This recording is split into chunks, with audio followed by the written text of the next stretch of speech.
फिर आप 2 साल कहीं और काम करने के लिए चले गए और आप प्रशासनिक सेवा में आ गए।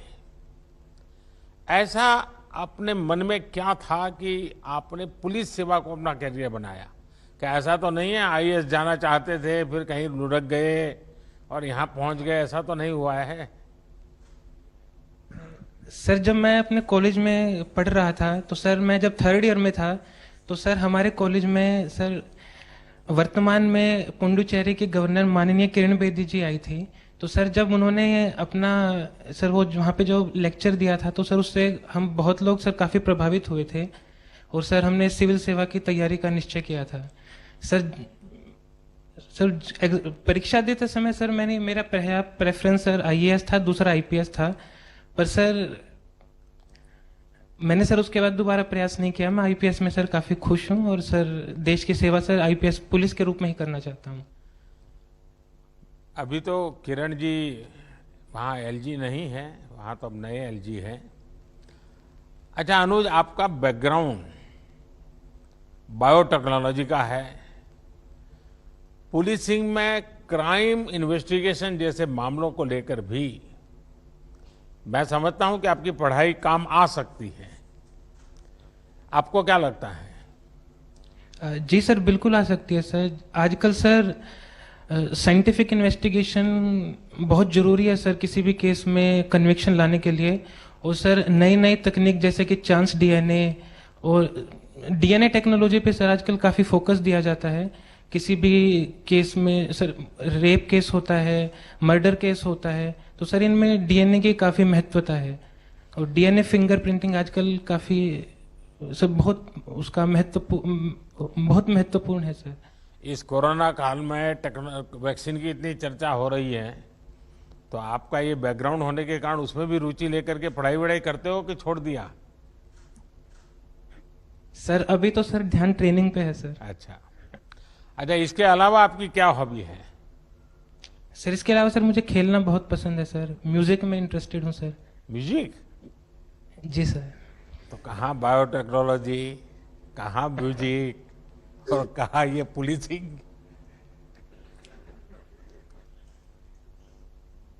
सर देखिए हमारा हमारी केरला हॉबीज पुलिस ये का सर। पुलिसिंग जैसे जो टफ और डिमांडिंग काम में एक प्रकार से बहुत मदद भी कर सकती है, और संगीत है तो और ज्यादा मदद कर सकता है। जी सर। देखिए अनुज, मैं आपको आपके आने वाले जीवन और कैरियर के लिए बधाई देता हूं। आप हरियाणा के रहने वाले हैं और आप केरल कैडर में काम करेंगे। आपने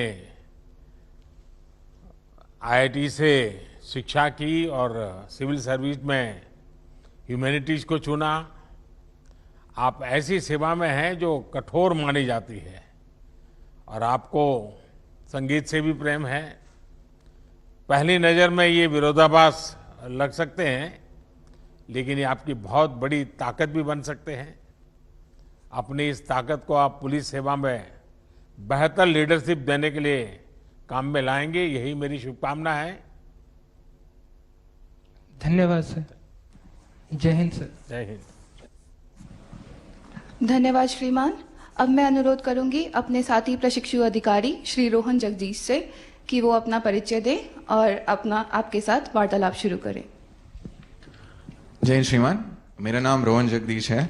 मैं भारतीय पुलिस सेवा 2019 बैच का प्रशिक्षु अधिकारी हूँ। मुझे कर्नाटका कैडर आवंटित हुआ है। मैं बैंगलोर का मूल निवासी हूँ और मैं बैंगलोर विश्वविद्यालय का यूनिवर्सिटी लॉ कॉलेज से लॉ डिग्री का स्नातक हूँ। मेरा पहला प्रथम पसंद भारतीय पुलिस सेवा था। इसके मुख्य कारण मेरा पिताजी थे। उन्होंने कर्नाटका राज्य के पुलिस में 37 साल का सेवा किया है। ये मेरे बहुत गर्व के बात है। तो मैंने भी उनके तरह भारतीय पुलिस सेवा में मेरा सेवा करने के लिए मैं इस सेवा का चुना हूँ। जय हिंद श्रीमान। रोहन जी, आप बंगलुरु के हैं, हिंदी भी काफ़ी सीख ली हैं और एक लॉ ग्रेजुएट भी हैं। आपने पॉलिटिक्स और इंटरनेशनल रिलेशंस को भी अध्ययन किया है।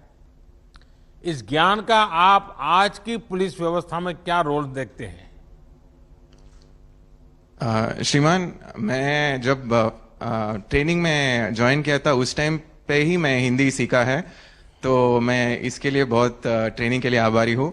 और मैं पॉलिटिकल साइंस और इंटरनेशनल सीखते वक्त मैं दुनिया अभी बहुत छोटे लग रहा है ग्लोबलाइजेशन के द्वारा, तो इसलिए हम हर तरह पुलिस एजेंसीज और दूसरे राज्यों के साथ भी इंटरपोल के द्वारा काम करने का मौका मिलेगा। तो हमारा क्राइम डिटेक्शन और इन्वेस्टिगेशन अभी साइबर क्राइम्स के द्वारा क्राइम्स सिर्फ इंडिया को ही लोकलाइज नहीं है बट इंटरनेशनल भी है। तो इस नॉलेज से रिलेशंस रखना और अन्य क्राइम्स को सॉल्व करना, international cross border terrorism, Naxalism और ड्रग्स का मामले में सॉल्व करना उपयोग होता है। श्रीमान, हम अक्सर पुलिस एकेडमी में मुश्किल फिजिकल ट्रेनिंग के बारे में सुना करते हैं।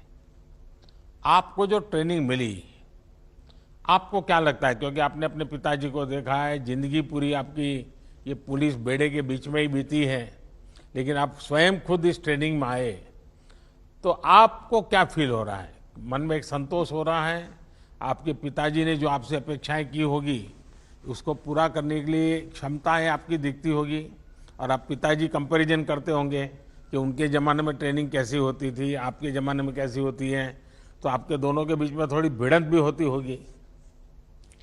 सर, मेरे पिताजी मेरा रोल मॉडल भी है और उन्होंने कर्नाटक पुलिस में सब इंस्पेक्टर के रूप में ज्वाइन किया थे और 37 साल के बाद वो एसपी के रैंक में रिटायर भी हो चुका है। सर, तो जब मैं एकेडमी पहुंचा था उन्होंने बोला था कि पुलिस ट्रेनिंग बहुत कठिन होता है और बहुत मेहनत करना पड़ेगा। तो मैं आते अंदर एक माइकल एंजेलो का एक वाक्य लिखा है सर, उसमें बोला है हम सबके अंदर एक स्टैचू ऑलरेडी है, एक शिल्प है, हम एकेडमी के द्वार उस शिल्प को एक स्टोन से निकालना पड़ता है। ऐसे ही हमारा निर्देशक सर और हमारा सब फैकल्टी हमको ट्रेन करके हमारा बेहतरीन शिल्प बनाया है, तो हम इस शिल्प लेके हमारा देश को सेवा करेंगे सर। अच्छा, इस ट्रेनिंग को और बेहतर करने के लिए क्या करना चाहिए? कोई सुझाव है मन में? सर, अभी ऑलरेडी बहुत बेहतर है। मैं पहले सुना है कि बहुत कठिन था। अब हमारा नया निर्देशक आने के बाद और सब चेंजेस हो चुका है और हमारे सोच रखकर ही ट्रेनिंग कर रहा है और हमको इंटरनेशनल स्टैंडर्ड्स पर ट्रेनिंग कर रहा है, तो मैं बहुत खुश हूँ इस ट्रेनिंग से। रोहन जी, मुझे बताया गया है कि आप अच्छे स्विमर हैं और आपने एकेडमी के पुराने सारे रिकॉर्ड भी तोड़ दिए हैं। जाहिर है आप आजकल ये ओलंपिक्स में भारत के खिलाड़ियों के अच्छे प्रदर्शन को भी बराबर फॉलो कर रहे होंगे। आने वाले समय में पुलिस सेवा से बेहतर एथलीट्स निकालने के लिए भी या फिर पुलिस के फिटनेस बल को सुधारने के लिए